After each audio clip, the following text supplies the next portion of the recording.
Y entonces ya conozco las Salinas, no inmediatamente, porque hasta eso tuve la mala suerte de llegar por primera vez cuando no era temporada de zafra, pero ya cuando me toca la primera zafra, verla, me sorprende mucho el proceso, ¿no? Y empiezo pues a hacer ya propiamente una investigación ya formal, pues ahora sí ya con una idea previa de qué quería buscar sobre el por qué era la sal en Culitlán, desde cuándo era la sal en Culitlán y por qué era tan famosa. Maestro, además de su investigación relacionada con estos asuntos antropológicos, o etnológicos, y también con los estudios y investigaciones tan importantes que ha realizado en torno a la sal, ¿qué otras publicaciones o ediciones le han dado más satisfacciones? Porque bueno, estoy viendo que trae una camiseta donde dice Ticús, que es precisamente el nombre de uno de sus libros. ¿Cómo se originó Ticús? Déjame explicarte una cosa, yo creo que sí, como investigación, sí, como tema de investigación, el tema que más satisfacción me ha dado es la sal, como libro, ha sido el Ticús, ahí no hay ninguna duda. El libro del Ticús tiene un origen muy curioso, que tiene que ver con alguien que conocemos y que es muy conocido en Colima, que es con Pedro Morales, el maestro Pedro Morales Martínez. Cuando estaba yo recién llegado a Colima, un día en una charla, Pedro Morales dijo una frase que a mí me sonó muy rara. No me acuerdo ya ahorita todo el contexto, pero en la frase dijo de repente el Ticuzananga. A mí me sonó como una sola palabra, Ticuzananga. Entonces cuando ya terminó de decir aquello, le pregunté, bueno, a ver, repíteme, ¿qué es eso del Ticuzananga? Dice, ¿yo dije eso? Yo sí lo acabo de decir. Y ya se quedó pensando y dice, no, lo que dije es que el Ticuz Ananga. Y en ese momento yo no sabía ni qué cosa era un ticús, ni menos qué cosa era Ananga. Y de hecho el libro se llama Ticús porque fue la primera palabra que registré.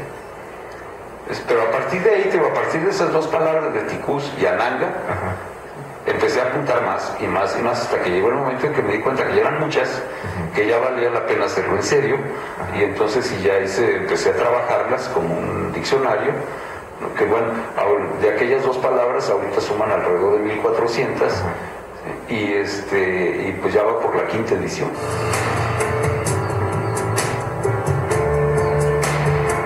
Quien ingresa al domicilio del maestro Juan Carlos Reyes se dará cuenta de que el maestro pues vive, cocina y trabaja rodeado de arte, y también del afecto de muchos de sus amigos, porque lo que podemos ver aquí es precisamente mucha obra plástica y muchos libros que están vinculados con su vida personal y con la relación que él ha tenido con muchos de los artistas plásticos que son muy buenos amigos del maestro.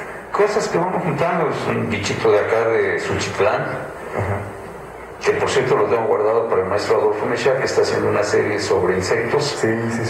Entonces le guardé que recogí hace poco allá en Suchitlán. Estas son, por ejemplo, herramientas para hacer figuras de cera, que era una artesanía muy tradicional de San Luis Potosí.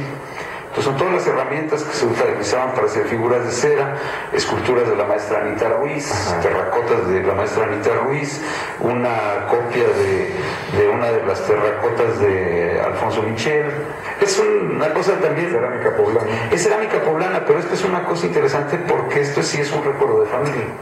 O sea, es antiguo, es un regalo antiguo. Sí, esto es parte de una vajilla muy grande que le obsequiaron a una de mis tías abuelas cuando se casó en 1917. Bueno, de aquel lado de la habitación tenemos más obras, tenemos también enmarcados en aquella sección de la derecha lo que viene siendo una serie del maestro Leonel Maciel, una serie de eróticos que hizo por ahí. Es una serie de grabados eróticos que hizo el maestro Maciel y que después en una segunda edición se imprimieron en La Parrota, aquí en Colima.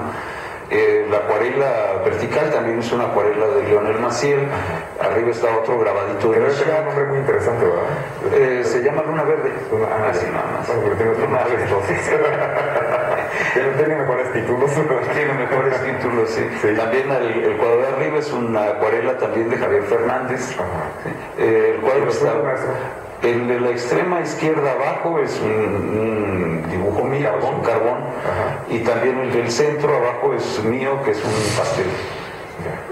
¿Qué es lo que el maestro Juan Carlos Reyes lee cuando no tienen que estar investigando y cuando no tienen que ser precisamente títulos relacionados con sus trabajos de investigación?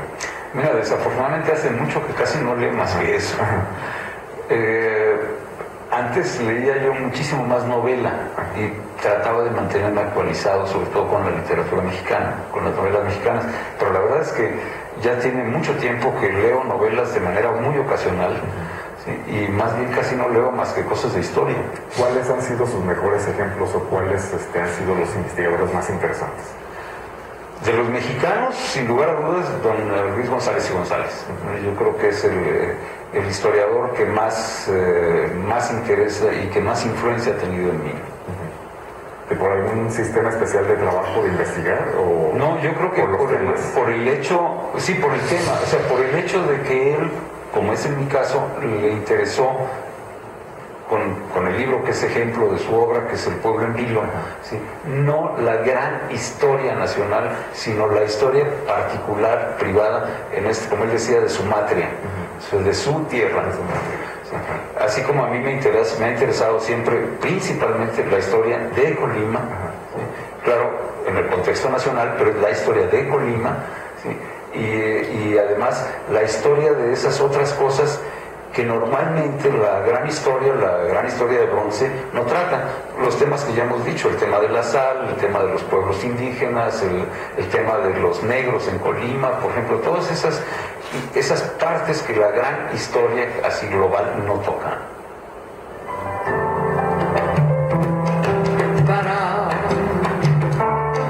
Aunque me haya equivocado, aunque me haya señalado, en agua de nunca mojar, disfrutando la memoria de los ríos que cruzamos, aunque casi me ha llegado, sigo parado.